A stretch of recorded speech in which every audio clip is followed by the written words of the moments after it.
नमस्कार मंडळी. ई प्रसारण, इंटरनेट रेडिओ आणि प्रसार प्रकाशन पुणे यांच्या संयुक्त विद्यमाने आज आपण इंडिक रूट या चॅनलमध्ये भेटतो आहोत. डॉक्टर शिल्पाताई सुमंत यांना नमस्कार. सुस्वागतम. शिल्पाताई या डेक्कन कॉलेजमध्ये आहेत आणि अथर्ववेद हा त्यांचा मुख्य अभ्यासाचा विषय आहे. पण आपण त्यांच्या अथर्ववेदाच्या प्रवासाबद्दल थोडंसं त्यांच्याकडनं आपण जाणून घेऊया. थोडी तुमची ओळख आणि या विषयाबद्दल सांगता? जरूर. मी टिळक महाराष्ट्र विद्यापीठामध्ये अथर्ववेदातला विवाहविधी या विषयावरती PhDचं काम करत होते आणि ते काम करत असताना त्यानिमित्ताने साधारणपणे संस्कृतच्या PhDच्या अभ्यासाचे विद्यार्थी हे कुठल्याही प्रकारचं फील्डवर्क करत नाहीत. बहुतेक वेळेला एका जागी बसून पुस्तकातून संदर्भ काढून काम करायचं अशी साधारणपणे संस्कृतच्या अभ्यासाची पद्धत आहे. परंतु माझे जे मार्गदर्शक होते डॉक्टर श्रीकांत बहुलकर, त्यांनी मला असं सुचवलं की या आपल्या पुस्तकी ग्रांथिक अभ्यासाला कुठेतरी आपण समाजात जाऊन त्याची पण एक जोड देऊया आणि त्यानिमित्ताने जी अथर्ववेदाची पैप्पलाद परंपरा ओरिसा आणि आताचा जो झालेला आहे झारखंड या ठिकाणी ती परंपरा आहे आणि तिथले अथर्ववेदी लोक हे कशा पद्धतीने त्यांचे वेगवेगळी गृह्यकर्म म्हणजे गर्भाधान असेल, बारसं असेल, मुंज असेल, लग्न असेल किंवा अंत्येष्टी असेल, ही कशा पद्धतीने करतात या संदर्भामध्ये थोडासा अभ्यास करण्यासाठी मी प्रत्यक्ष तिथे गेले होते. माझे मार्गदर्शक माझ्याबरोबर तिथे होते आणि त्या निमित्ताने एक वेगळं दालन अभ्यासाचं उघडलं की जी परंपरा आता नष्टप्राय होत चाललेली आहे त्या परंपरेचं एक प्रकारचं डॉक्युमेंटेशन हे आपण करायला हवं हे त्यानिमित्ताने जाणवलं आणि तशा प्रकारचं काम माझ्या प्रबंधाच्या वेळेला मी विवाहविधीच्या संदर्भात केलं आणि त्यांचाच एक कर्मपंजिका नावाचा एक गृह्य पद्धती गृह्य संस्कार सांगणारा असा एक ग्रंथ आहे. संस्कार म्हणजे 16 संस्कार. 16 संस्कार म्हणजेच गृह्य संस्कार. तर श्रौत परंपरा म्हणजे यज्ञ वगैरे असतात, तर श्रौत परंपरेपेक्षा हे वेगळे आहेत आणि घरात करायचे विधी आहेत या अर्थाने त्यांना गृह्य संस्कार असं म्हटलं जातं. तर म्हणजे आपल्याला सामान्यपणे ज्याला आपण 16 संस्कार म्हणतो तेच. आणि त्या 16 संस्कारांची संख्यासुद्धा वाढत 40पर्यंत सुद्धा वेगवेगळ्या ग्रंथांमध्ये गेलेली दिसते. बापरे. तर त्यांचा अभ्यास आणि त्यांची कुठेतरी नोंद आपण करून ठेवावी, ही संपूर्ण परंपरा नष्ट होत नाही तोवर असा विचार आला आणि त्यातून हे गृह्य पद्धतीच्या संपादनाचं कामसुद्धा करायला मी घेतलं. माझ्याबरोबर माझे जे सहकर्मी आहेत त्यांचं नाव आहे प्रोफेसर आर्लो ग्रिफिथ्स. तर ते आणि मी आम्ही दोघं मिळून याच्यावरती संपादनाचं काम करत आहोत. अच्छा, छान, फारच छान. पण आता मग या निमित्ताने अथर्ववेदाची तुमची खूप जवळनं ओळख झालेली आहे. तर मला आधी असं वाटतं की मुळात अथर्ववेदाचा काळ कुठला आहे किंवा हा वेद म्हणजे नक्की त्याच्यात नक्की काय काय येतं? हो, सांगते. आपल्याला साधारणपणे 4 वेद आहेत ही माहिती असते. हे 4 वेद म्हणजे ऋग्वेद, यजुर्वेद, सामवेद आणि अथर्ववेद. तर आता बाकीचे हे जे 3 वेद आहेत त्यांची परंपरा जी आहे, ऋग्वेद आहे, यजुर्वेद आहे आणि सामवेद आहे, तर यांची परंपरा ही यज्ञासाठीची परंपरा आहे. वेगवेगळे यज्ञ करण्यासाठी जी सूक्त त्याच्यामधल्या ज्या प्रार्थना त्या वेदांमधल्या ज्या वापरल्या जातात त्या या 3 वेदांमधून येतात. आणि त्या मानाने अथर्ववेद हा एक वेगळाच विषय सांगणारा असा वेद आहे. तर त्यामध्ये कोणते कोणते विषय येतात, तो वेगळा कसा आहे याविषयी आपण बोलूच.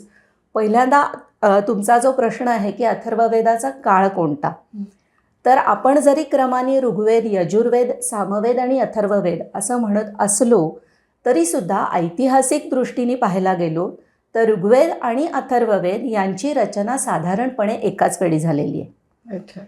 ऋग्वेद हा प्राचीनतम आहे, तो आधीचा आहे हे निश्चित. पण ऋग्वेदातली सुद्धा सगळी सूक्त ही काही एका वेळेला तयार झालेली नाहीत.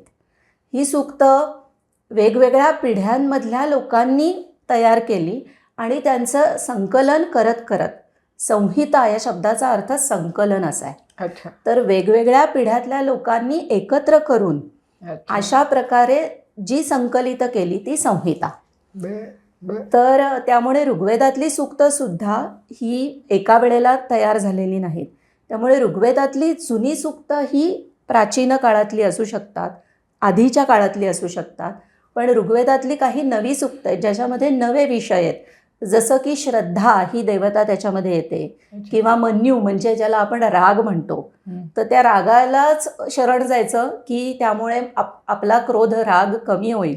बर. अशा पद्धतीचे विचार असलेली जी ही नवी सूक्तं आहेत ही नंतरच्या काळात रचलेली आहेत आणि अथर्ववेदाची जी प्राचीन सूक्तं आहेत ती साधारण या काळाशी आपल्याला जोडता येतात. म्हणजे अशा प्रकारचा एक प्रकारे इंग्रजी शब्द वापरायचा तर ओव्हरलॅपिंग असा हा काळ आहे. आणि ऋग्वेदाचा काळ हा आपण सर्वमान्य म्हणायला गेलो, आता आणखी मागे जातो तरीसुद्धा इसवी सन पूर्व 14व-15व शतक असा आपण ऋग्वेदाचा काळ मानतो. तर अथर्ववेदाचा प्राचीन काळ हा त्याच्याजवळ जाऊ शकतो आणि पूर्णत्वाला अथर्ववेद गेला तो साधारणपणे इसवी सन पूर्व 12मध्ये असं अभ्यासक मानतात. बर. खूपच छान, खूपच छान. पण आता तुम्ही आता म्हणालात तसं अथर्ववेदाचं वेगळेपण आहे, तर ते वेगळेपण नक्की कशात आहे? सांगते. आता आपण पाहिलं त्याप्रमाणे ऋग्वेद, यजुर्वेद आणि सामवेद हे यज्ञ परंपरेला उपकारक असलेले असे वेद होते. बरोबर. तर अथर्ववेद हा जो आहे हा सामान्य लोकांचा वेद होता. म्हणजे सामान्य लोकांना त्यांच्या इच्छा आकांक्षा पूर्ण करण्यासाठी त्यांनी केलेली देवतांची प्रार्थना असं आपण म्हणूया, हे अथर्ववेदाच्या प्रार्थनांचं सूक्तांचं स्वरूप होतं. त्यामुळे काय झालं की सुरुवातीला हे तिघंजणं असल्यामुळे ह्यांना त्रैविद्य म्हणजे 3 विद्या, 3 वेद जाणणारे असं म्हटलं जायचं. आणि इकडे अथर्ववेदाचे लोक हे सामान्य होते, त्यामुळे हे त्रैविद्य स्वतःला मोठे मानत असल्यामुळे ते इकडे अथर्ववेदाच्या लोकांना कुठेतरी कमी लेखत होते. त्यामुळे हे 3 वेद म्हणजे अभिजनांचे वेद आणि हे 3 वेद म्हणजे हा आपला अथर्ववेद म्हणजे सामान्यांचा वेद. अशा प्रकारचं एक प्रकारचं वर्गीकरण हे कर्मांमध्येच झालेलं होतं. ओके. आणि त्यामुळे अथर्ववेदाला अनेक काळापर्यंत कोणत्याही पद्धतीने वेद म्हणून मान्यताच नव्हती. मग अथर्ववेदातल्या प्रार्थनांसाठी हे लोक काय शब्द वापरायचे, तर ते त्याला छंदस असं म्हणायचे. छंदस म्हणजे छंदोबद्ध रचना, म्हणजे वृत्त जी आपल्याला माहिती असतात तशा प्रकारे एका श्लोकामध्ये ठराविक अक्षरं घालून केलेली जी प्रार्थना ती म्हणजे छंदस. त्यामुळे ते छंदस असं म्हणायचे आणि ते ह्याला वेद असं म्हणतच नव्हते मुळे. आणि म्हणजे आपल्याकडे जी काही थोडीशी आपल्याला वर्ग विचार वगैरे जो दिसतो, वर्ण विचार वगैरे, तर हे आपल्याला कुठेतरी त्या काळातल्या समाजामध्ये सुद्धा दिसतं की यज्ञपरंपरा करणारे, यज्ञपरंपरेमध्ये भाग घेणारे जे लोक आहेत ते मोठे आणि ऐहिक गोष्टींचा विचार करणारे, सामान्य इच्छा असणारे लोक हे कुठेतरी सामान्य पातळीवरचे, अशा प्रकारचा हा विचार या लोकांनी केला असावा असं दिसतं. कारण यज्ञाचं प्रयोजन काय आहे, तर यज्ञाचं प्रयोजन हे स्वर्गकामं, स्वर्ग मिळावा हे आहे. तर मग स्वर्ग मिळवणं ही सर्वात मोठी इच्छा घेऊन हे लोक काम करत आहेत.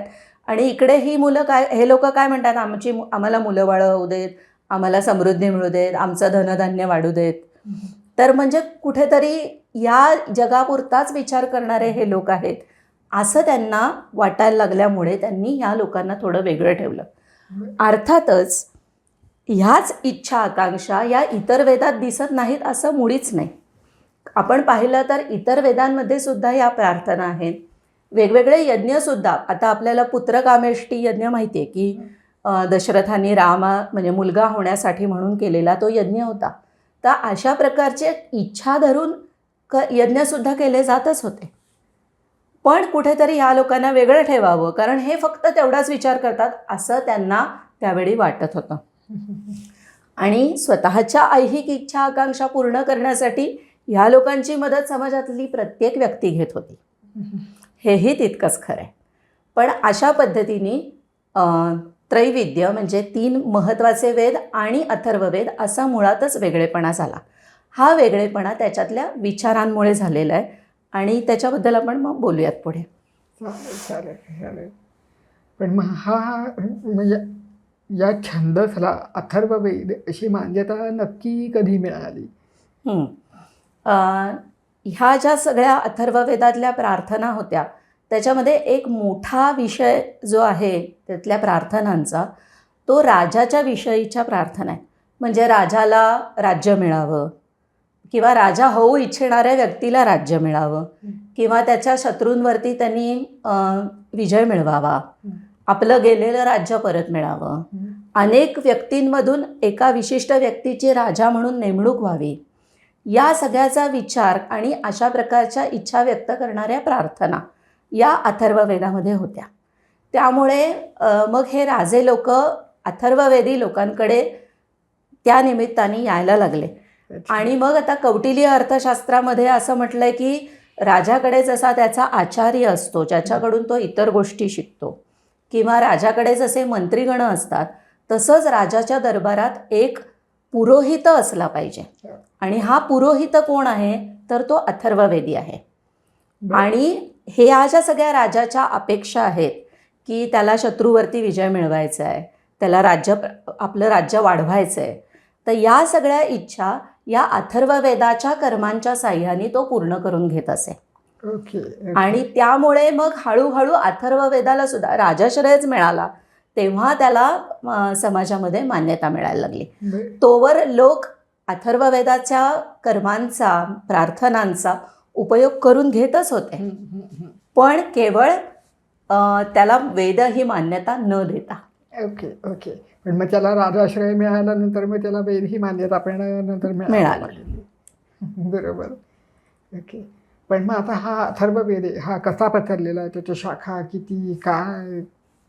अथर्ववेदाच्या शाखांबद्दल बोलायचं झालं तर एक व्याकरण महाभाष्य म्हणून ग्रंथ आहे, त्याच्यामध्ये संस्कृत भाषेचा विस्तार किती मोठा आहे हे सांगत असताना वेदाच्या किती शाखा आहेत असं वर्णन आलेलं आहे.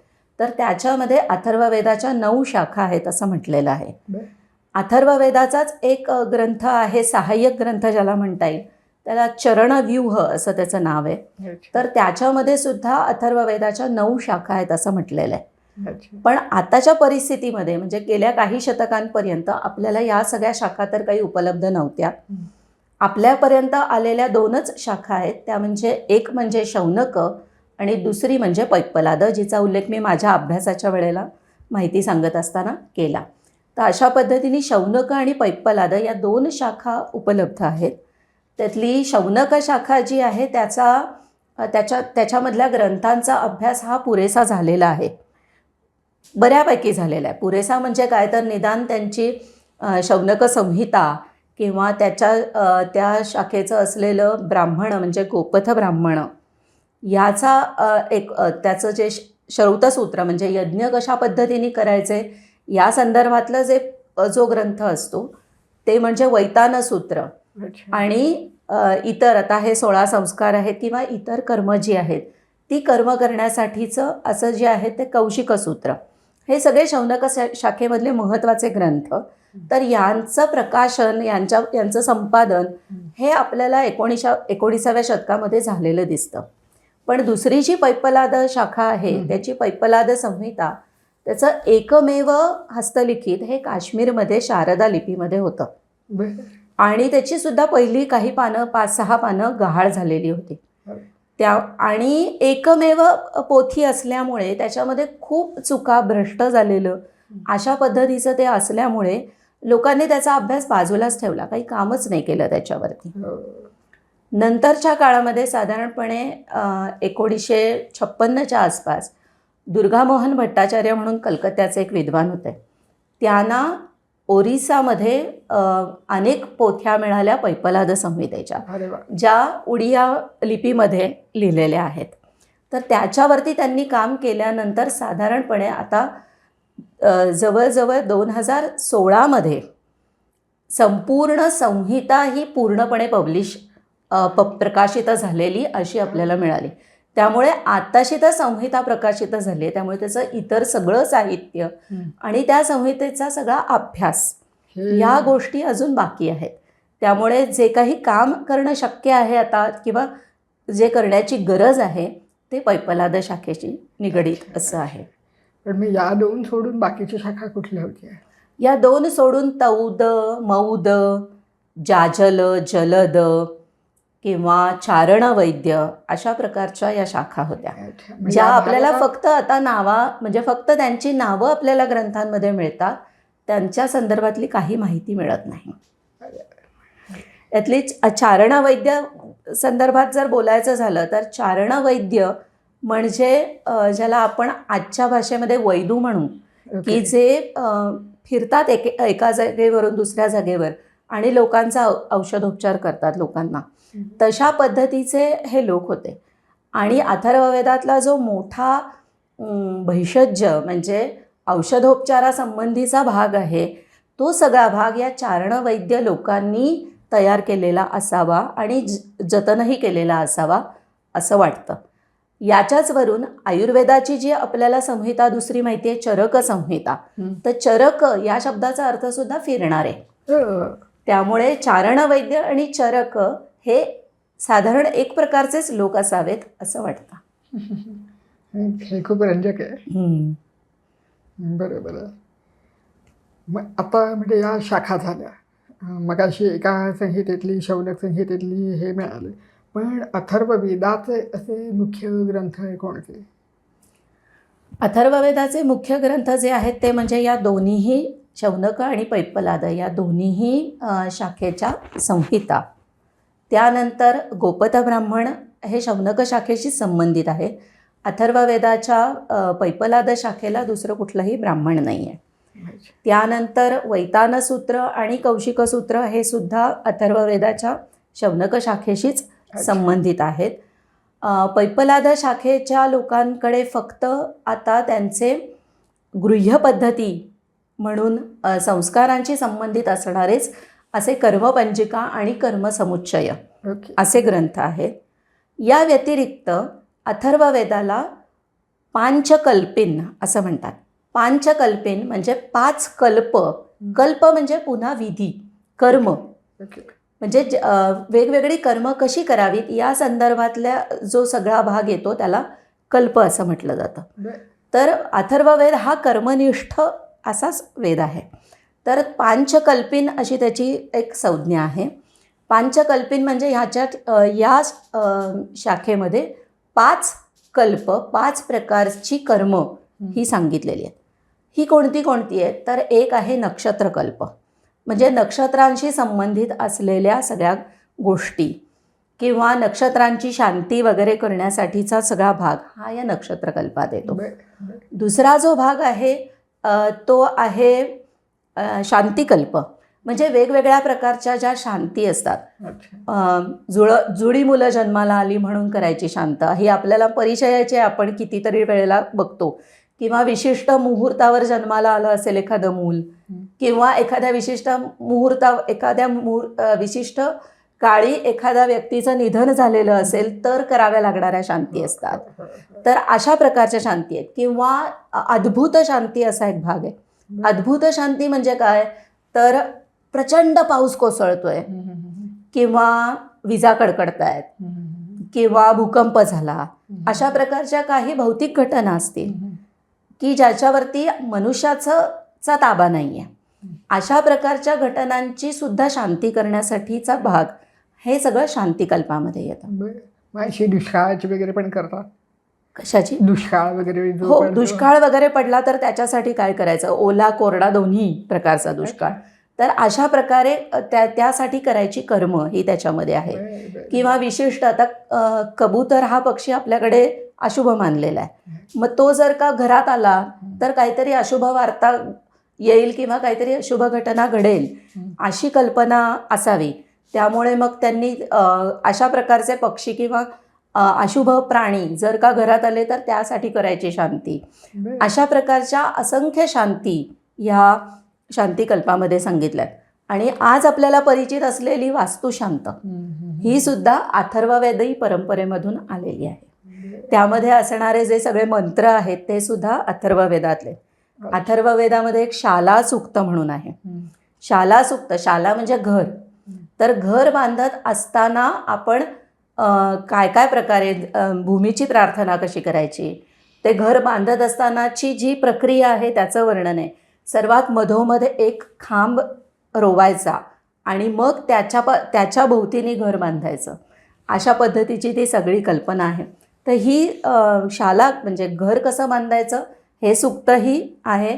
मग अशा प्रकारे आम्ही यथास्थित संपूर्ण कर्म करून बांधलेलं जे घर आहे त्या घरामध्ये असणाऱ्या लोकांना शांती मिळेल, समृद्धी मिळेल, ह्याची कल्पना त्याच्यात आहे. आणि शेवटच्या त्या सूक्तामधल्या मंत्रांमध्ये सुद्धा तोच विचार मांडलेला आहे.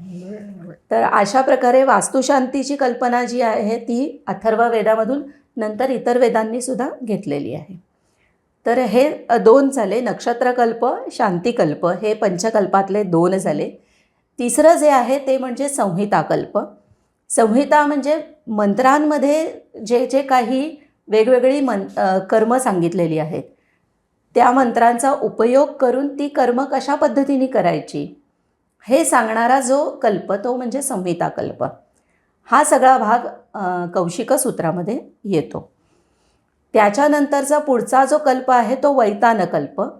अथर्ववेदाला स्वतःची अशी फारशी श्रौत परंपरा नसली, श्रौत परंपरा म्हणजे यज्ञ परंपरा, तरीसुद्धा इतर 3 वेदांनाचं अनुकरण कुठेतरी हे लोकसुद्धा करत होते.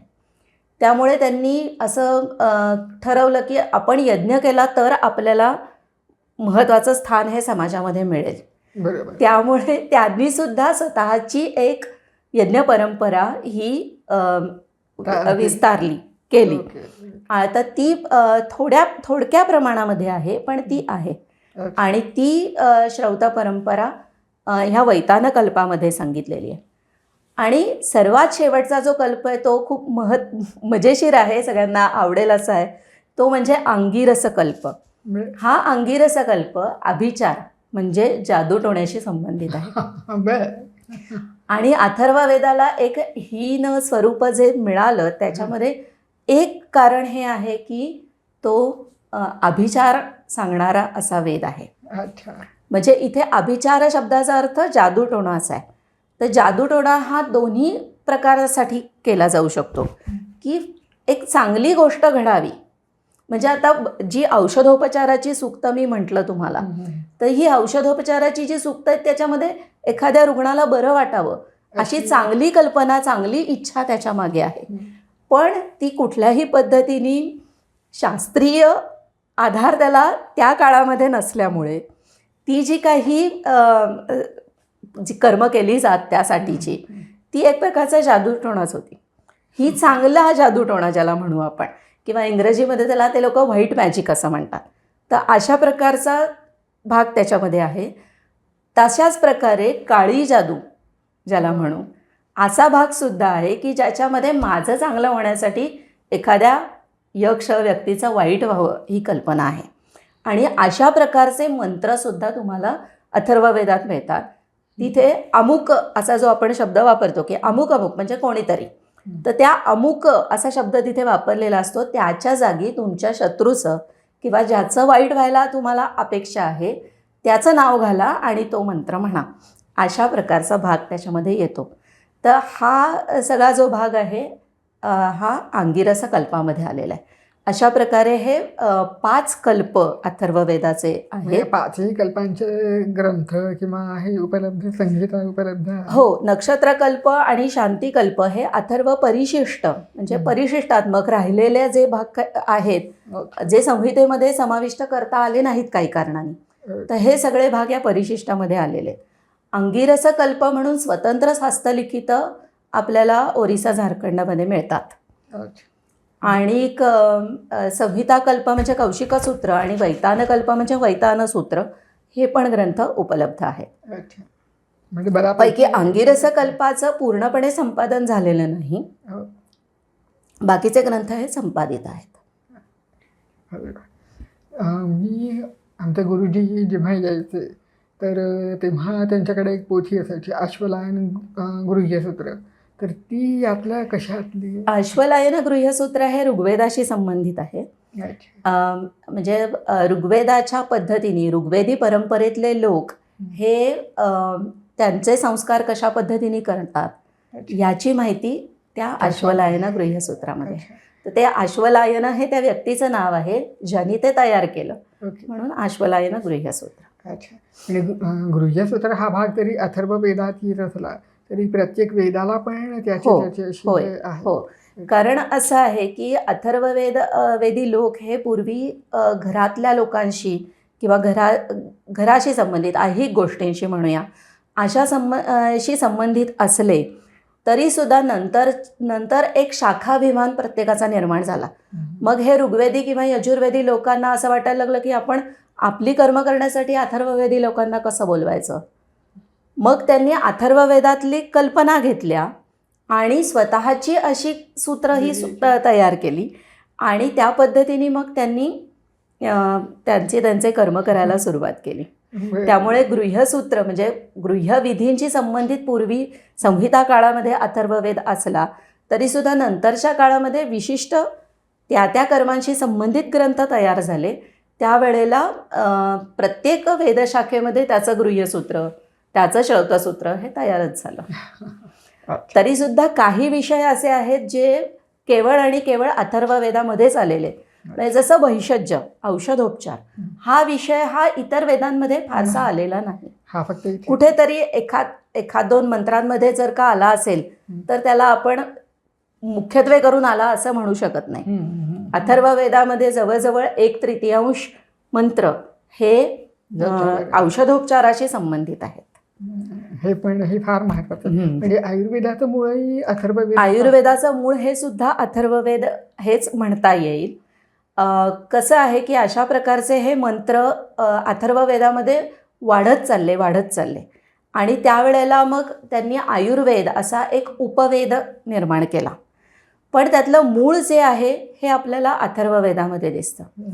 अर्थात आयुर्वेद हा नंतर पुष्कळ प्रगत झाला आणि एक शास्त्र म्हणून विकसित झाला. अथर्ववेदामधले जे मंत्र आहेत त्याच्यामध्ये शास्त्रीय भागाला सुरुवात म्हणता येईल, आपल्याला शास्त्राला सुरुवात झाली असं म्हणता येईल. पण ज्याला आपण एम्पेरिकल सायन्स म्हणतो की काहीतरी प्रयोग करून निष्कर्ष काढून आपले ते निष्कर्ष मांडायचे आणि त्याप्रमाणे पुढचे उपचार किंवा पुढची उपचार पद्धती ठेवायची. तर तशा प्रकारचा भाग हा आपल्याला अथर्ववेदाच्या मंत्रांमध्ये दिसत नाही. तिथे उपचारांचं स्वरूप जे आहे ते किंवा मुळात आपण असं पाहूया की रोगांची सुरुवात कशी होते याच्या संदर्भात मध्ये अथर्ववेदांनी काय विचार केला. तर तिथे अथर्ववेदी लोकांचं किंवा ऋषींचं म्हणूया आपण म्हणणं असं आहे की रोगाचं मूळ जे आहे ते कुठली तरी दुष्ट शक्ती आहे, वाईट शक्ती आहे किंवा कुठल्या तरी देवतेचा कोप आहे, अशा प्रकारची त्यांची कल्पना त्याच्यामध्ये आहे. अथर्ववेदामध्ये एक तकमन म्हणून रोग येतो. तकमन म्हणजे आपल्याला माहिती असलेला ताप. हा तकमन शब्द फक्त अथर्ववेदात येतो. हा नंतर आयुर्वेदाने सुद्धा घेतलेला नाही. आयुर्वेदामध्ये सामान्यपणे ज्वर असा शब्द वापरलाय. अथर्ववेदामध्ये पण त्या रोगाची सगळी लक्षणं त्या सूक्तामध्ये आहेत जी तापाशी जुळणारी आहेत. आणि तो कशामुळे होतो तर तो रुद्राचा कोप झाला तर होतो अशी त्यातली कल्पना आहे. त्यामुळे प्रार्थना ज्या केलेल्या आहेत त्या रुद्राचा कोप नष्ट व्हावा, शांत व्हावा यासाठी केलेल्या आहेत. आणि त्याच्या जोडीला सांगितलेले उपचार काय आहेत तर उपचार हे समानतादर्शक अशा प्रकारचे आहेत. म्हणजे कसं तर एक कुऱ्हाड घ्यायची, ती प्रचंड तापवायची आणि नंतर ती पाण्यामध्ये बुडवायची. यातली कल्पना काय आहे की ती तापलेली कुऱ्हाड आहे त्यातली उष्णता जी आहे ती पाण्यामध्ये जशी आपण ट्रान्सफर करू शकतो तशा पद्धतीने हा उपचार केल्याने तो जो रुग्ण आहे जो तापाने फणफणलेला आहे त्याचा ताप उतरेल अशी त्याच्या मागची कल्पना आहे. तर अशा प्रकारचे काय म्हणूया एक प्रकारचे म्हणजे त्याला आपण कोणत्याही प्रकारे शास्त्रीय बेस देऊ शकणार नाही अशा प्रकारचे उपचार त्याच्यामध्ये आहेत ज्याला आपण एक विद्वानांनी वापरलेला शब्द जो आहे तो म्हणजे रिलिजियस हिलिंग. ओके. म्हणजे केवळ मंत्रांच्या साह्याने केलेली उपचार पद्धती ओके. आणि त्याच्या जोडीला काही कर्म ही घातलेली आहेत, जसं मी आत्ता सांगितलं त्या पद्धतीची. बरोबर. काही शास्त्रीय पद्धतीची कर्म सुद्धा सांगितली आहेत. अच्छा. अथर्ववेदामध्ये एक सूक्त आहे ज्याच्यामध्ये जर का युरिन पास होत नसेल तर म्हणायची ती प्रार्थना आहे, पण त्याच्याबरोबर तिथे त्या भागाला बारीकसा छेद देऊन साचलेलं ते मूत्र बाहेर काढण्यासाठीची उपाययोजना सुद्धा सांगितलेली आहे. किती छान. हे फारच छान आहे. तर अशा पद्धतीने हा जो काही औषधोपचारांचा म्हणून जो भाग आहे हा कोणत्याही पद्धतीने इतर वेदांमध्ये तितक्या प्रमाणामध्ये आलेला नाही. म्हणून अथर्ववेदाचं आणखी एक नाव जे सांगितलं ते म्हणजे भैषज्य वेद. भैषज्य म्हणजे उपचार. बरं. आणि त्या पद्धतीने आयुर्वेदाचं जे मूळ आहे ते आपल्याला कुठेतरी तिथे मिळतं. अथर्ववेदामध्ये मिळतं. म्हणजे तिथे मूळ सुरुवात तिथे झाली आणि मग तो उपवेद झाला. आणि त्याच्याबरोबर कसं आहे की वेगवेगळ्या वनस्पतीच्या विशेष करून आयुर्वेदीय उपचार पद्धतीमध्ये आहेत, तर त्या सगळ्या सगळ्या नव्हे पण त्यातल्या काही वनस्पतींची माहिती ही सुद्धा आपल्याला अथर्ववेदामध्ये मिळते. म्हणजे आता ह्या तापावरती उपचार म्हणून कुष्ठ नावाची वनस्पती सांगितलेली आहे. तर ही कुष्ठ नावाची वनस्पती आयुर्वेदामध्ये सुद्धा तापाच्या उपचारामध्ये प्रचारात आहे. तर अशा पद्धतीने काय अपामार्ग म्हणजे आपला आघाडा त्याचा उपयोग सांगितलेला आहे. तर अशा पद्धतीने अथर्ववेदामध्ये त्या वनस्पतीला उद्देशून प्रार्थना म्हटलेल्या असतील, पण ती वनस्पती त्याचे गुणधर्म हे कुठेतरी त्या लोकांना माहीत झालेले होते, त्यामुळे त्या रोगासाठी ती वनस्पती अशा प्रकारची योजना ही आपल्याला त्या सूक्तांमध्ये केलेली दिसते.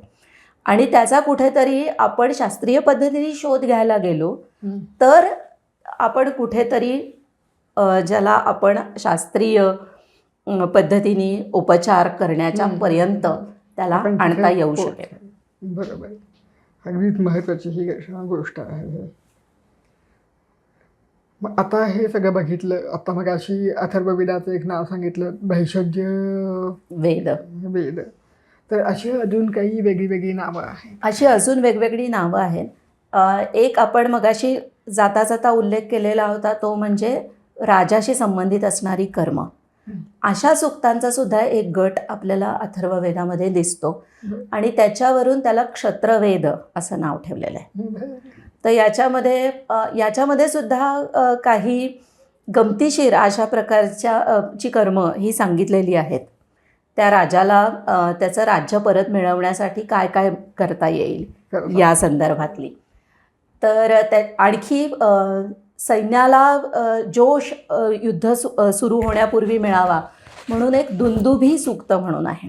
तर आता दुंदुभी म्हणजे नगारा, म्हणजे निर्जीव वस्तूमध्ये सुद्धा त्यांनी देवत्व मानून ती निर्जीव वस्तूसुद्धा तुम्हाला उत्साह, शौर्य, वीरत्व प्रदान करेल अशी त्यामागची कल्पना आहे. तर अशा प्रकारच्या सूक्तांचा सुद्धा एक समूह आपल्याला त्याच्यामध्ये दिसतो आणि म्हणून त्याला क्षत्रवेद असं एक नाव आहे. तसंच आपल्याला कल्पना असेल की 4 वेद जे आहेत त्यांचे 4 ऋत्विज म्हणजे पुरोहित असतात जे यज्ञकर्म पार पाडतात. तर त्याच्यामध्ये ऋग्वेदाचा जो आहे तो होता, त्याच्यानंतर यजुर्वेदाचा जो आहे त्याचं नाव अध्वर्यू, सामवेदाचा जो सामवेदातल्या मंत्रांचं गायन करतो म्हणून त्याला उद्गाता म्हणजे गाणारा असं नाव आहे. तसं अथर्ववेदाचा जो ऋत्विज आहे त्याचं नाव ब्रह्मा, त्यामुळे त्याच्याशी संबंधित वेद म्हणून ब्रह्मवेद असं सुद्धा अथर्ववेदाचं आणखी एक नाव आहे. अगदीच वेगळीच नाव आहेत. अगदीच यासारखंच एक त्याचं हिणकस स्वरूप व्यक्त करणारं म्हणून सामान्य लोकांशी संबंधित वेद आहे असं सांगण्यासाठी पूग म्हणजे सामान्य माणसं, तर पूग वेद म्हणजे सामान्य लोकांचा असलेला वेद असं त्याचं नाव आहे. त्यामध्ये 2 प्रकारचे मुख्य ऋषी होते, अथर्वण आणि अंगिरस. तर त्या अथर्वण आणि अंगिरस या दोघांमुळे अथर्वांगिरस असं अथर्ववेदाचं खरं तर मूळ मोठं नाव आहे. बरं. 2 सुक्तांचा समूह किंवा आपण मगाशी चर्चा केली त्याप्रमाणे जादूटोण्याचे सुद्धा चांगली जादू आणि वाईट जादू असे 2 प्रकार आहेत. तर अथर्व मंत्र जे आहेत ते अशा प्रकारचे चांगल्या गोष्टींच्यासाठीच आहेत, ज्याला शांती आणि पुष्टी म्हणजे शांतता, लोक शांत राहावीत किंवा एकूणच समाजामध्ये शांतता व्हावी यासाठी, किंवा वेगवेगळ्या देवतांसुद्धा शांत असाव्यात, त्यांचा कोप शांत करावा या दृष्टीने असणारी ही शांती कर्म. आणि पुष्टी कर्म म्हणजे समृद्धीची कर्म. तर या प्रकारच्या प्रार्थना रचणारे जे होते ते अथर्व ऋषी होते. आणि अभिचारात्मक अशा प्रकारचे मंत्र रचणारे, ज्याला घोर स्वरूपाचे भयंकर असे म्हणता येतील, असे मंत्र रचणारे जे होते ते अंगिरस ऋषी होते. तर या दोन्ही प्रकारच्या मंत्रांचा समुदाय किंवा एकत्रीकरण ज्याच्यामध्ये आहे, अशा अर्थाने अथर्वांगिरस असं द्विस्वरूप, त्याचं द्विविध स्वरूप व्यक्त करणारं हे नाव आहे. आणि मग अथर्ववेद हे त्याचं एक शॉर्ट फॉर्म झाला, किंवा अंगिरस वेद असंही त्याला क्वचित प्रसंगी म्हटलं गेलं. अरे वा. किंवा भृगू ऋषी आपल्याला सगळ्यांना माहिती आहेत, त्या भृगू ऋषिकुळातल्या लोकांनी सुद्धा त्याच्यामध्ये मंत्र रचले, म्हणून भृग्वंगिर वेद असंही त्याचं एक नाव आहे. अशा प्रकारे असंख्य नावं ही अथर्ववेदाला ठेवलेली आहेत. हा खूप वेगळाच आणि खूप रस असलेला असा एक छान हा विषय आहे. मग अभिचार म्हणजे काय आणि अथर्ववेद म्हणजे त्याचं स्वरूप काय आहे त्याच्यामध्ये सांगते. अभिचार याचा अर्थ जादूटोणा. ओके. हा आपण मगाशी मी थोडक्यात म्हटलेलंच होतं तसं. तर अभिचार ह्याचा अर्थ मुळामध्ये वाईट काहीतरी शक्तींचा वापर करून आपल्याला हव्या असलेल्या गोष्टी प्राप्त करून घेणं, असं आपल्याला सोप्या पद्धतीमध्ये म्हणता येऊ शकतं. तर याच्यामध्ये काय असू शकतं किंवा अथर्ववेदामध्ये याचं काय काय स्वरूप दिसू शकतं, तर कुठल्याही सामान्यपणे कुठल्याही देवाची प्रार्थना असणारं असं एखादं सुक्त असू शकतं, पण त्याचा शेवट हा अभिचाराकडे गेलेला असतो. उदाहरणार्थ एक वरुणाचं सुक्त आहे. वरुण ही देवता आपल्या सर्व गोष्टींचं नियंत्रण करणारी देवता आहे असं ऋग्वेदापासून आपल्याला माहिती आहे. वेदकाळामध्ये तशी एकूण वरुणाविषयीची कल्पना होती. तर हा वरुण जो आहे तो आपल्याला सगळं शौर्य वगैरे देणारे एखाद्या राजाला किंवा त्याच्या सैन्याला, अशा पद्धतीने तू असा आहेस, तू इतका मोठा आहेस, सगळ्या दिशांवरती तुझं नियंत्रण आहे वगैरे, अशा प्रकारे त्या वरुणाची प्रार्थना एका बाजूला केली. आणि शेवटचा मंत्र काय, तर माझ्या या शत्रूला तू आता नष्ट कर, अशा पद्धतीचा अभिचाराचा भाग त्याच्यामध्ये येतो.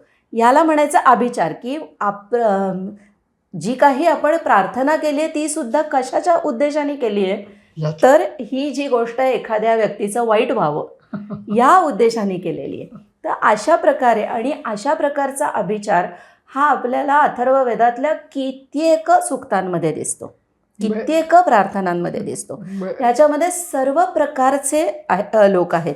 म्हणजे हे काही फक्त राजाची इच्छा नाही आहे त्याच्यामध्ये, की मला शत्रूवरती विजय मिळवायचा आहे असं एखाद्या राजाला वाटतं आहे असं नाही. एखादा सामान्य माणूस आहे, त्याला असं वाटतं की अमुक एक स्त्री मला मिळावी, तर त्यासाठी त्यांनी केलेला अभिचार आहे. आणि अभिचारच आहे कारण त्या स्त्रीच्या मनाच्या विरुद्ध ती त्याला वश व्हावी अशी त्यामागची कल्पना आहे. आणि ह्याच्यात स्त्रियासुद्धा मागे नाही आहेत. स्त्रियासुद्धा आपल्याला हवा असलेला विशिष्ट पुरुष मिळण्यासाठी त्यांनी म्हणायच्या प्रार्थना आहे. तो जर पुरुष एवढंही करून आपल्याला मिळत नसेल तर त्याचं पौरुषच नष्ट व्हावं, अशा प्रकारचे मंत्र त्याच्यामध्ये आहेत. किंवा माझी सवत असेल तर ती सवत वंध्या व्हावी, अशी त्यामागची कल्पना आहे. मग त्याचा उलटा, ज्याला आपण काउंटर पार्ट म्हणतो, तो म्हणजे काय, तर एखादी स्त्री वंध्या असेल तर तिला पुत्रप्राप्ती व्हावी किंवा अपत्यप्राप्ती व्हावी, यासाठीचे मंत्र किंवा त्यासाठी केलेली कर्म ही अभिचार कर्म त्याच्यामध्ये आहेत. बरं, आता अभिचार कर्माचं या स्वरूप कसं आहे, तर सामान्यपणे त्यावेळेला जे उच्चवर्गीय लोक होते असं आपण म्हणूया, जे यज्ञ परंपरेमध्ये होते, तर ते काय करायचे, तर ते होम करायचे, यज्ञ करायचे, अग्नी पेटवायचे आणि त्याच्यामध्ये कशाची तरी आहुती द्यायचे. त्यामुळे अशा प्रकारची आहुती दिली की अग्नी त्या आहुतीला त्या विशिष्ट देवतेपर्यंत नेऊन पोचवतो आणि ती देवता आपली इच्छा, जी या लोकांच्या बाबतीमध्ये स्वर्गप्राप्ती होती, ती पूर्ण करते. तीच कल्पना, तेच मॉडेल हे इकडे अथर्ववेदी लोक घेतात आणि ते काय करतात, तेही अशाच प्रकारचा होम करतात. पण सामान्यपणे शुभकर्मामध्ये वापरले जाणारी ज्या काही समिधा असतील, विशिष्ट वृक्ष आहेत, जसं आपण इकडे वापरताना खदिराचं वृक्षाची लाकडं वापरतो किंवा औदुंबराच्या गोष्टी वापरतो किंवा विशिष्ट प्रकारच्या समिधा, अश्वत्थ वगैरे अशा प्रकारचे ते यज्ञामध्ये वापरल्या जातात. जे शांत वृक्ष आहेत, म्हणजे अथर्ववेदांनी वृक्षांचे सुद्धा 2 प्रकार केले, शांत आणि घोर. तर अभिचार करताना कुठलाही शांत वृक्षाचं ची समिधा, लाकूड वापरायचं नाही. कुठले तरी जे शांत नाहीत अशा प्रकारचे, घोर प्रकारचे अशा समिधा वापरायच्या. कुठेतरी वाळलेल्या गवताच्या काड्या वापरायच्या किंवा तूप वापरायचं नाही, त्याच्याऐवजी इंगिड असा शब्द ते वापरतात. इंगिड म्हणजे विष घातलेलं असं तेल. तर हे तेल आहुती म्हणून वापरायचं. किंवा काळ्या रंगाचे पदार्थ, उदाहरणार्थ उडीद, काळे उडीद जे असतात ते वापरायचे. किंवा बांबू, जो इतर कुठल्याही शुभकार्यात अशा प्रकारे वापरला जात नाही, तो बांबू अभिचारामध्ये वापरायचा. अशा प्रकारची कल्पना करून, म्हणजे आपण शांती कर्म करत नाही हे स्पष्ट होतील अशा प्रकारे या सगळ्या वस्तू वापरायच्या. काळ्या रंगाच्या मेंढीचा वापर करायचा, कोंबड्याचा वापर करायचा. अशा पद्धतीने अभिचारातल्या वस्तूसुद्धा आहेत. आणि मग या पद्धतीने आपल्याला इच्छित असलेली अशी जी काही गोष्ट आहे ती त्या प्रकारचा होम करून प्राप्त करायची. हे अभिचाराचं जे काही स्वरूप आहे ते राजे लोक यांच्यापुरतं मर्यादित नाही, त्यांच्या ठिकाणी ते मोठ्या प्रमाणावर दिसतं. म्हणजे एखाद्या स्तंभनं, म्हणजे एखाद्याला स्टॅच्यू करून तो माणूस उभा राहील, हा जो अभिचाराचा एक प्रकार आहे. त्याचं वर्णन अंगिरस कल्पामध्ये विशेष करून केलेलं आहे. पण म्हणजे काय, थोडक्यात तर समोरचा माणूस आपल्यावरती शस्त्र उगारायला त्याचा हातच वर उचलणार नाही, आहे त्या स्थितीमध्ये तो राहील, अशा प्रकारची कल्पना त्याच्यामध्ये आहे. तर अशा प्रकारचं हे अथर्ववेदातल्या अभिचाराचं एकूणामध्ये स्वरूप आहे. आणि या निमित्ताने आपण जाता जाता बघितलं की सामान्य स्त्रियांचा सुद्धा विचार हा अथर्ववेदातल्या प्रार्थनांमध्ये येतो. हे फक्त काय मला हवा असलेला पती मिळावा की किंवा माझ्या सवतींचा नाश व्हावा एवढ्यापुरता मर्यादित नाही आहे, मला अपत्यप्राप्ती व्हावी हे तर त्याच्यात आहेच. पण पुन्हा याच्यामध्ये काही थोडा चांगला भागसुद्धा आहे. म्हणजे काय की एखादी गर्भवती स्त्री असेल तर तिच्या गर्भाचं रक्षण व्हावं. आता पुन्हा गर्भाला दोष निर्माण करणाऱ्या दुष्ट शक्ती आहेत, पिशाच आहेत, तर ह्या सगळ्यांपासून रक्षण तिचं व्हावं यासाठीच्या त्या प्रार्थना आहेत. किंवा तिची प्रसूती सुखद व्हावी अशा प्रकारचं सुक्त अथर्ववेदामध्ये येतं. आणि सुखात प्रसूती व्हावी म्हणून मंत्र म्हटलेले आहेत हे ठीकच आहे, पण जर ती सुखप्रसूती होत नसेल तर सिझेरियन करण्यासाठीची कल्पनासुद्धा आपल्याला मंत्रांमध्ये दिसते की मी आता तुझं मूल खेचून काढतो, आईपासून मूल वेगळं करतो, अशा प्रकारची कल्पना त्याच्यामध्ये म्हटलेली आहे. तर अशाही गोष्टी म्हणजे स्त्रियांच्या ज्या इच्छा आहेत त्यांच्या इच्छांच्या साठीच्या सुद्धा प्रार्थना या दिसतात. म्हणजे त्याचा मानवी भावभावनांशी पूर्णपणे मानवी भावभावना आपल्याला त्याच्यामध्ये दिसतात. तर अशा प्रकारे मानवी भावभावनांचा तर खूप मोठ्या प्रमाणामध्ये विचार हा आपल्याला अथर्ववेदामध्ये दिसतोच. इथे स्त्रियांच्या भावभावनांचा विचार केलेला आहे असं आपण पाहिलंच. याच्यामध्ये मला उत्तम पती मिळावा, माझ्या सवतींचा नाश व्हावा किंवा मला सवतीच नसाव्यात, अशा प्रकारची कल्पना येते. याचबरोबर मग एखादी गर्भवती स्त्री असेल तर तिची सुखप्रसूती व्हावी, या संदर्भातला विचार म्हणजे स्त्रियांच्या आरोग्याचा विचार हा सुद्धा आपल्याला तिथे केलेला दिसतो.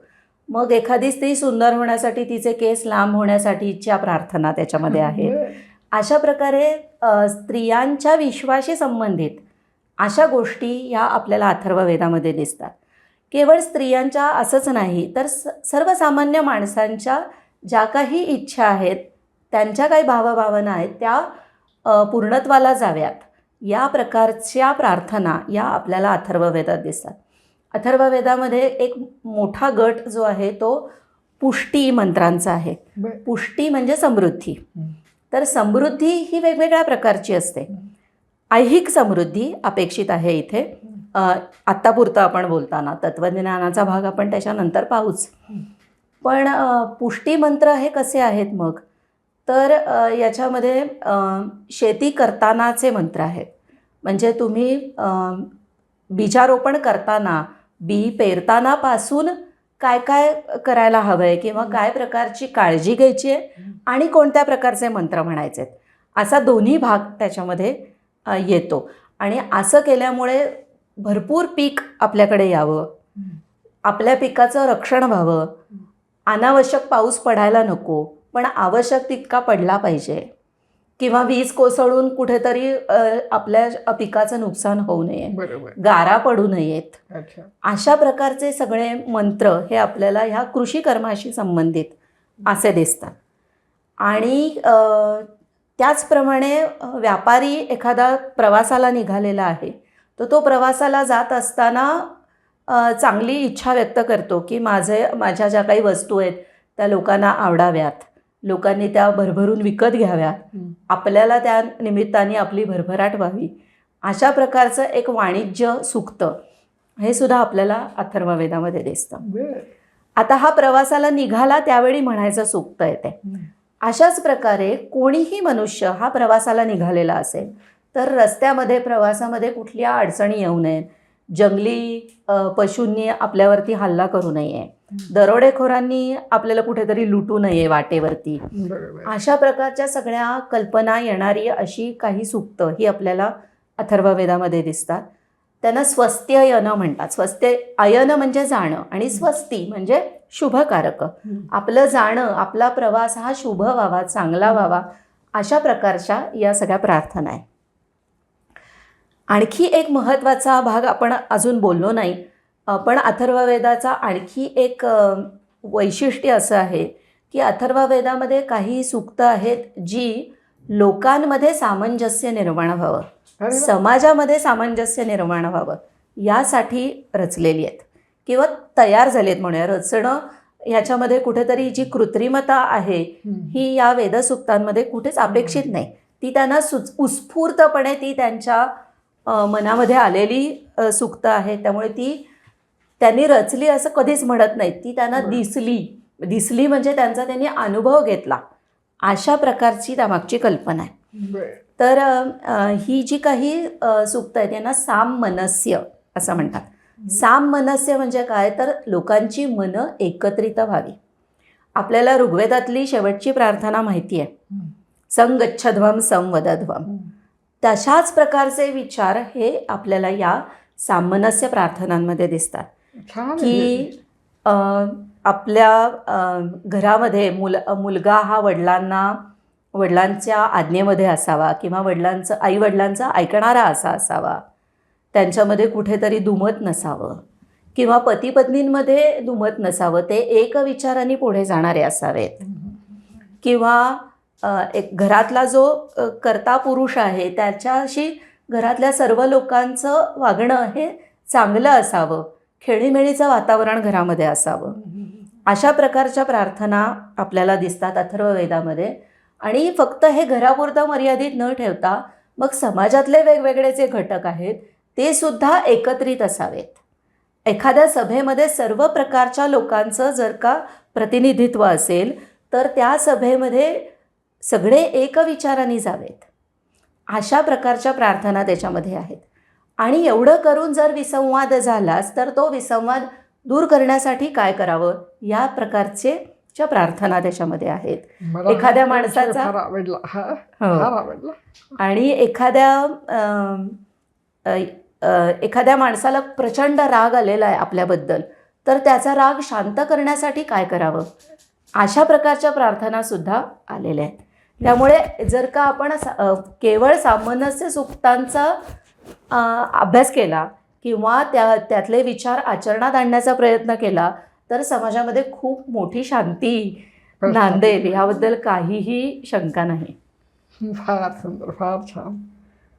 ते अगदीच म्हणजे अथर्ववेदाचं अभिचार हे रूप हे जरी असलं तरी हे किंवा आयुर्वेद हे रूप ते फार भावणार आहे. अगदी अगदी. आता ही जी सुक्तं आली ही आता आपण काही बघितली, पण याच्या व्यतिरिक्त अजून विषय कोणते कोणते आहेत किंवा कशावरती जास्त भर दिला गेला आहे किंवा असं काही आहे का?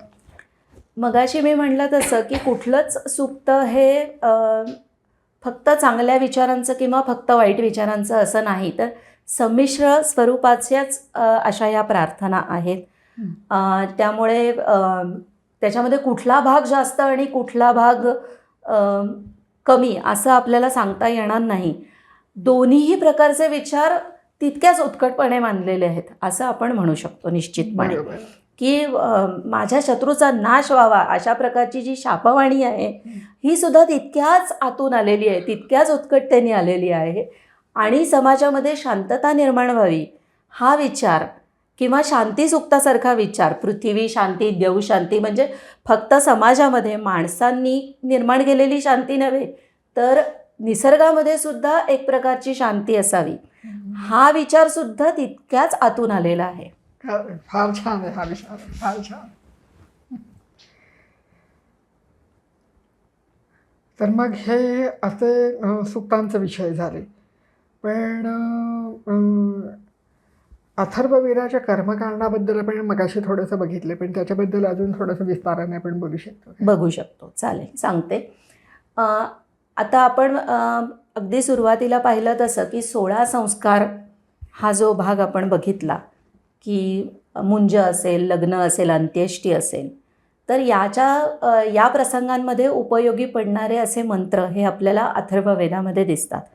आणि याच्यामध्ये कुठेतरी पुन्हा म्हणजे अभिचाराचा जो भाग अथर्ववेदाचा आहेच तो कुठेतरी ह्या संस्कारांमध्ये सुद्धा डोकावत असतो.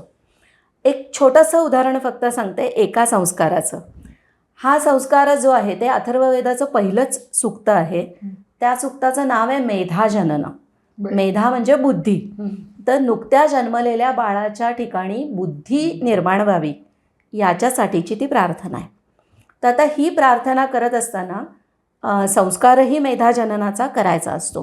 तर त्यावेळेला ही प्रार्थना तर म्हटली जातेच, पण त्याच्याबरोबर कर्म कोणतं करायचं, तर ते अथर्ववेदी लोकांचं एक विचित्र म्हणता येईल. आपल्याला आज विचित्र वाटेल अशा प्रकारचं कर्म आहे, पण त्याच्यामध्ये एक प्रकारची संगती आहे. हे कर्म कोणतं, तर नुकत्या जन्मलेल्या मुलाच्या ठिकाणी पोपट, मैना आणि कृष म्हणजे भारद्वाज पक्षी, जे बोलण्यामध्ये किंवा काय म्हणायचं आवाज करण्यामध्ये पटाईत असे पक्षी आहेत. किंवा इव्हन आपण शिकवलं तर पोपट आणि मैना तर बोलतात. तर या पक्ष्यांच्या जिभा काढून त्याचा एक ताईत बनवायचा आणि तो त्या मुलाच्या गळ्यात बांधायचा. असं ते कर्म आहे मेधाजनन कर्मामध्ये सांगितलेलं.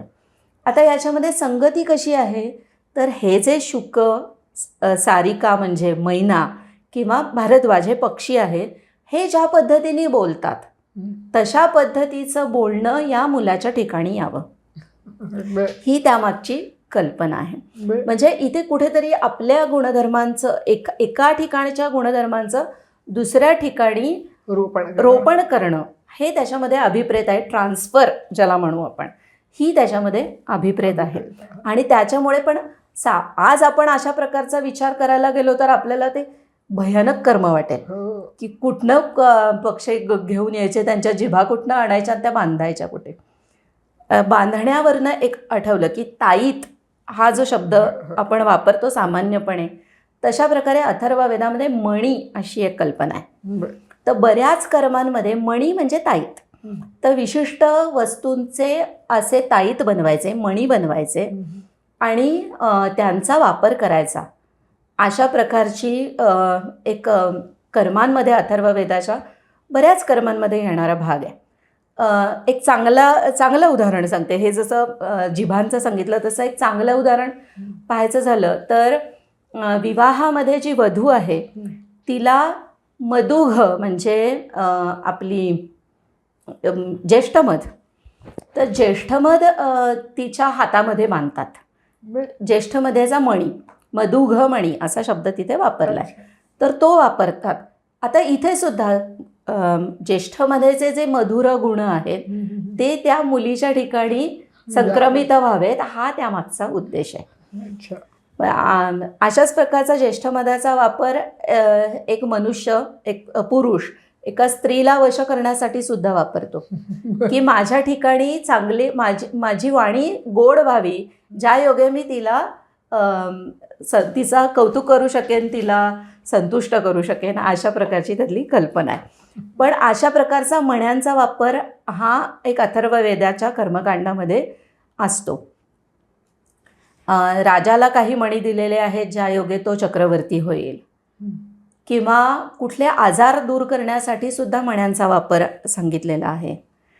मग हा मण्यांचा वापर म्हणजे त्या वनस्पतीचा किंवा त्या वस्तूचा वापर हा कशा प्रकारे करायचा, तर अंजन नावाचा एक वृक्ष आहे, तर त्या अंजन वृक्षाचा उपयोग कशा प्रकारे करा असं अथर्ववेदाच्या सूक्तामध्ये सांगितलं आहे. तर त्याच्यामध्ये डोळ्यामध्ये अंजन घालण्यासाठी म्हणून त्याची राख वापरा, किंवा त्याचा एखादा तुकडा तुम्ही अंगावरती गळ्यामध्ये ताईत असल्यासारखा किंवा दंडाला बांधलेला असा त्या वस्तूच्या संपर्कामध्ये तुम्ही कायम राहता, हा त्याच्यामागचा उद्देश आहे. किंवा प्रत्यक्ष त्याचं प्राशन करू शकता, तुम्ही खाऊ शकता. अशा पद्धतीने ती वस्तू हा किंवा मणी हा वेगवेगळ्या पद्धतीने त्याचा वापर तुम्ही करू शकता. अशा प्रकारे अथर्ववेदाच्या कर्मकांडामध्ये एक भाग येतो. हे जे काही गृह्य संस्कार ज्याला म्हणू किंवा हे संस्कार आहेत, हा अथर्ववेदाच्या परंपरेचा एक मोठा भाग आहेच. याच्याबरोबर भैषज्य, अभिचार, स्त्री कर्माणी म्हणजे स्त्रियांशी संबंधित असलेल्या गोष्टी, हा जो भाग आहे हा इतर कुठल्याही वेदाच्या गृह्यसूत्रांमध्ये न येणारा असा आहे. किंवा शांतीचा मगाशी उल्लेख केला तसं अद्भुत शांती नावाचा एक भाग येतो की वेगवेगळ्या घटना घडल्या भौतिक किंवा मनुष्यकृत, तर त्यांच्या त्यावेळेला त्या घटनांचा परिणाम आपल्यावरती होऊ नये म्हणून करायची जी शांती आहे, अशा प्रकारचा भाग हा अथर्ववेदाच्या कर्मकांडामध्ये आहे. फारच छान आहे हा भाग सगळा, अगदी छान.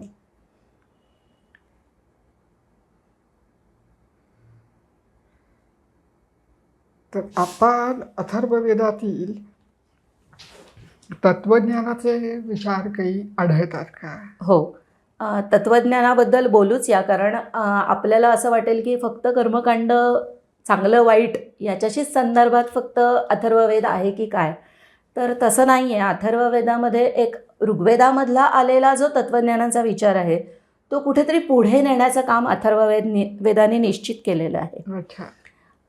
अथर्ववेदामध्ये काही सूक्त अशी आहेत की जसं की कालसूक्त आहे.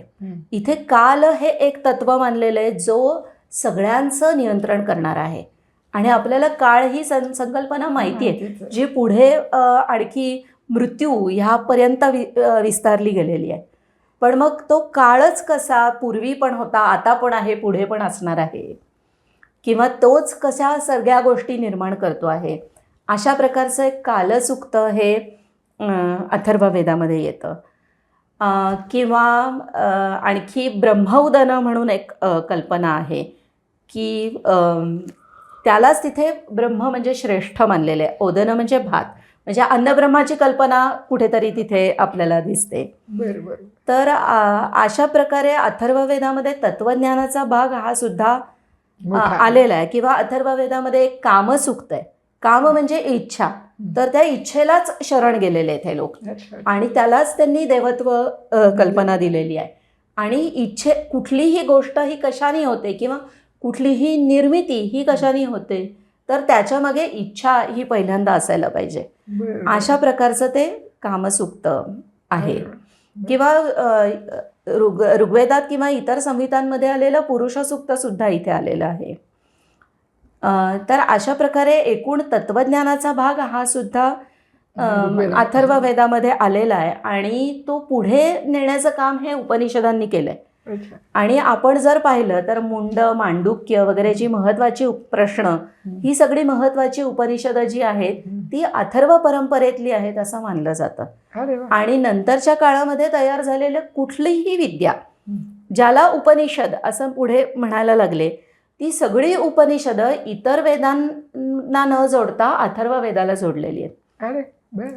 त्यामुळे कोणताही नवीन विचार जर का येत असेल आणि जो आधीच्या 3 वेदांशी आपल्याला कुठे जुळवून घेता येत नसेल, तर तो अथर्ववेदाशी जोडा जोडला.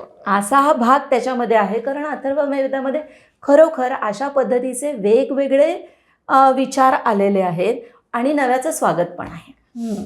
त्यामुळे अशा पद्धतीने बरीचशी उपनिषदं ही अथर्ववेदाशी जोडलेली आपल्याला दिसतात. त्यामुळे तत्त्वज्ञानाच्या क्षेत्रामध्ये अथर्ववेदाने खूप भरीव काम केलेलं आहे असं आपल्याला म्हणता येईल. फार छान.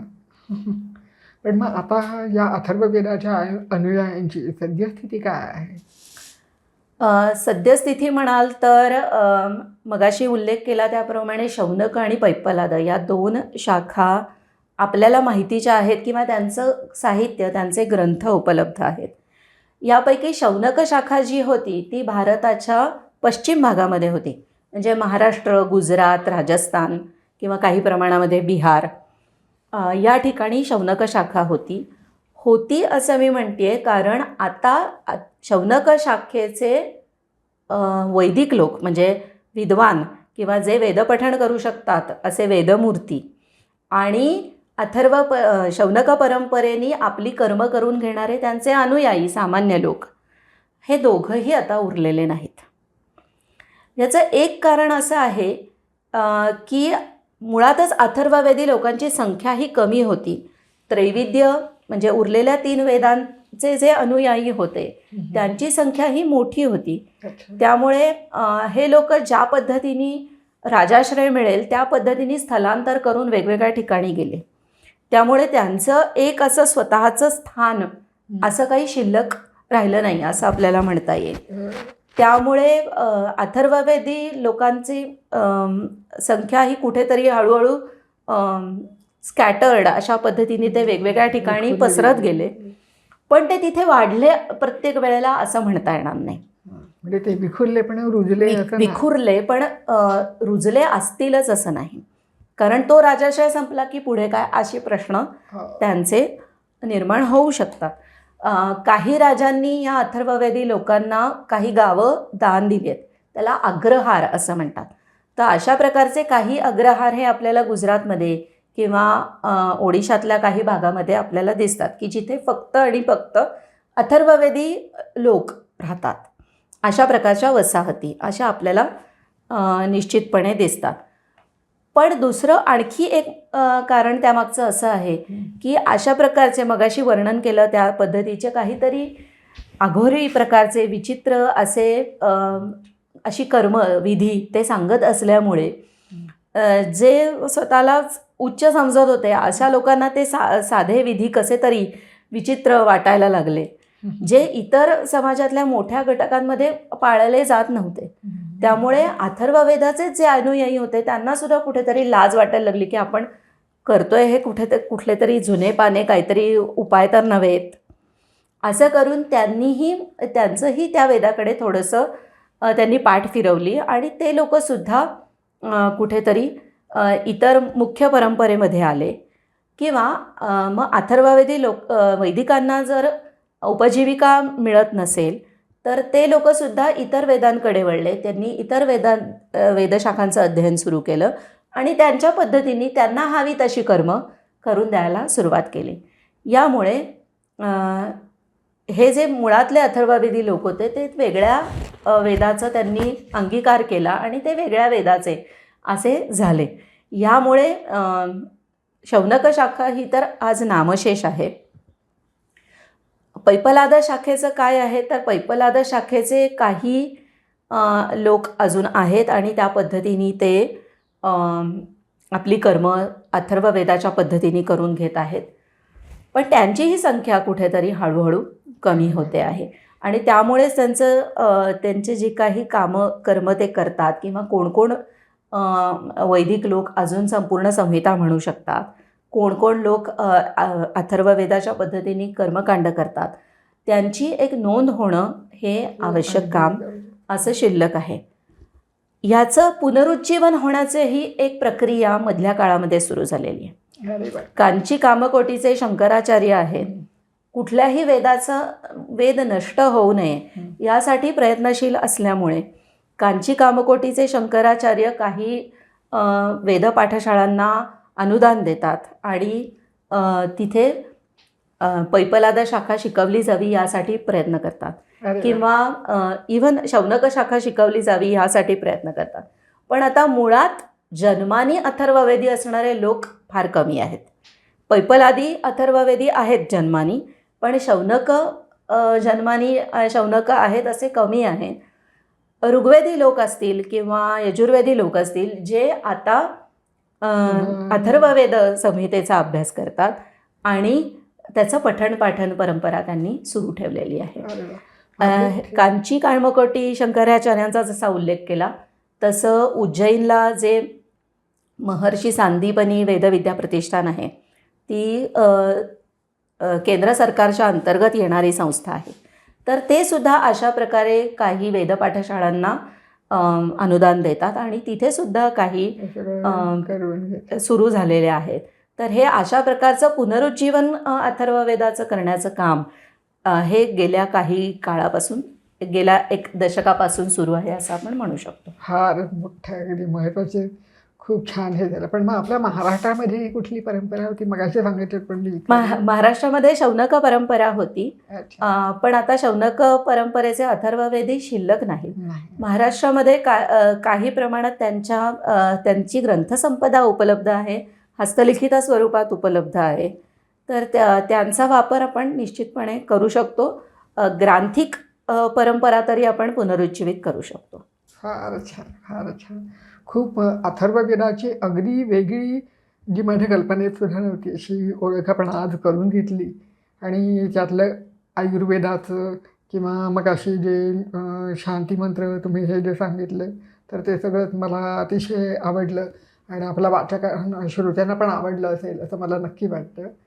आणि आपण इतकी छान माहिती दिली. आपले मनःपूर्वक आभार. धन्यवाद.